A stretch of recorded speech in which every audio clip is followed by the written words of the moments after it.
Bonjour à toutes et à tous. Aujourd'hui, j'ai le plaisir de vous retrouver pour une nouvelle interview en compagnie de Valentin François de la société gestion parisienne Ardevel. Donc Valentin, bonjour. Bonjour, merci pour l'invitation. Je t'en prie. Aujourd'hui, on va parler de blockchain. Quelle est la composition de valeur de la blockchain? Souvent, on demande une définition en fait, de la blockchain. Et je trouve que s'intéresser à ce que ça permet de faire, c'est toujours plus important parce que derrière, ça déclenche aussi dans la tête des gens la capacité de comment j'investis dedans finalement. Et donc, à quoi sert la blockchain? En fait, il faut comprendre déjà ce qu'on a aujourd'hui en termes de technologie. Et il faut penser à Internet. Et Internet, il y a un abus de langage très courant qui est de dire je peux transférer des fichiers avec Internet. En fait, technologiquement parlant, c'est faux. Si je te transfère une présentation via un mail, Oui. ce fichier ne va jamais disparaître de mon ordinateur. Il sera toujours sur mon ordinateur et tu n'auras reçu qu'une seule copie de ce fichier. Toi-même, quand tu retransféreras cette présentation, ça sera une copie qui n'aura jamais disparu d'ailleurs aussi de ton ordinateur et non plus du mien. Et aujourd'hui, on a la capacité de payer, on dirait, via Internet avec des virements. Mais c'est simplement en fait des systèmes de messagerie. Le prélèvement SEPA ou le virement qu'on fait, c'est un message qui est envoyé d'une banque à une autre. Donc il n'y a pas d'argent qui transite véritablement via Internet. À la blockchain, ça permet, sans l'intermédiaire de qui que ce soit, il n'y a pas d'organe de contrôle, de transférer de la valeur de toi à moi directement. Et quand je dis transférer de la valeur, c'est transférer de la propriété. C'est comme si je prenais ce verre, je te le donne, à la fin il est dans ta main, il n'est plus dans la mienne, ça c'est un transfert. C'est ça la technologie blockchain, c'est le transfert de propriété via un médium qui est digital. As-tu un exemple concret en fait de sur la blockchain? Il y en a plein. Il y en a plein. Il y a l'industrie du luxe qui s'y intéresse depuis très longtemps et qui aujourd'hui a sorti des premiers cas, parce qu'il y en a plein aujourd'hui, mais notamment LVMH et Dior surtout qui font beaucoup de choses là-dedans. Ouais. Dior en juillet a sorti des paires de sneakers. Pour la coquette somme de 1 200 € la paire, mais c'est Dior. Une broutille. Une broutille, mais qui est associée avec ce qu'on appelle un NFT. Alors les NFT, tout le monde en a entendu parler, ce sont des petits singes mignons qui sont vendus des millions de dollars. Enfin, j'ai dit vendus, c'est une époque un peu révolue aujourd'hui. Mais ce qui est intéressant, c'est que le NFT, c'est quoi? Si on veut vulgariser, c'est un certificat de propriété sur la blockchain. D'accord? Et ce certificat de propriété sur la blockchain, ça peut être plein de choses. Ça peut être un certificat de propriété dans le luxe, ça peut être pour un sac, ça peut être donc un certificat d'authenticité. Et ici, pour la paire de baskets chez Dior, c'est le certificat d'authenticité qui est lié à la paire de baskets.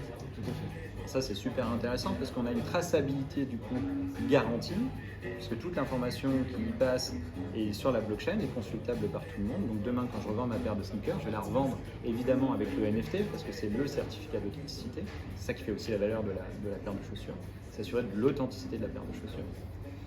Et puis si c'est revendu 2 fois, 3 fois, 4 fois, on aura toujours, Valentin l'a vendu à Michel et à Jordan et à machin. Et on aura cette traçabilité.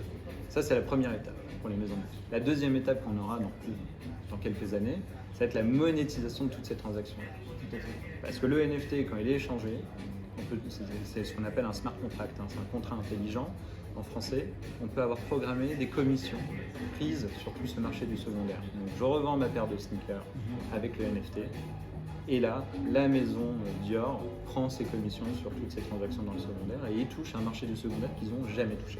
Bref, il y a plein de cas d'usage qui sont juste énormes dans toutes les industries. Donc clairement, pour résumer, il va y avoir donc un pan devant nous de rentabilité à faire pour les investisseurs. Si je résume un petit peu tout ce que tu as dit, comment chez Ardevel vous utilisez la blockchain, vous optimisez tout ça? On a lancé un fonds l'année dernière, en décembre 2022, donc après tous les événements qu'il y a pu y avoir sur l'environnement, blockchain, crypto, on connaît qui sont tristes. Une grosse secousse, ils sont tristes pour l'écosystème, mais ce qui est génial dans mon métier aujourd'hui, c'est que je continue de voir des sociétés qui innovent et qui construisent là-dedans. On en est très loin de ce côté bad buzz. Je pense qu'on est peut-être même qu'au début. En fait. On en est qu'au début. Et nous, on a décidé de faire un fonds Action Internationale. Donc vraiment, on n'investit que dans des entreprises dans le monde entier qui utilisent la technologie pour créer des nouveaux business models. Donc on peut retrouver des boîtes dans le jeu vidéo, Tu trouveras peut-être un jour des sociétés dans le luxe aussi, et des sociétés qu'on estime être ce qu'on appelle des enablers, hein, des sociétés qui permettent la démocratisation de la technologie aujourd'hui et qui permettront peut-être d'avoir le fameux milestone de milliards d'utilisateurs à horizon 2030. Ce sont les estimations du Boston Consulting Group. Et donc, pour bien que nos clients comprennent, la blockchain c'est souvent quelque chose de très compliqué pour pas mal d'investisseurs.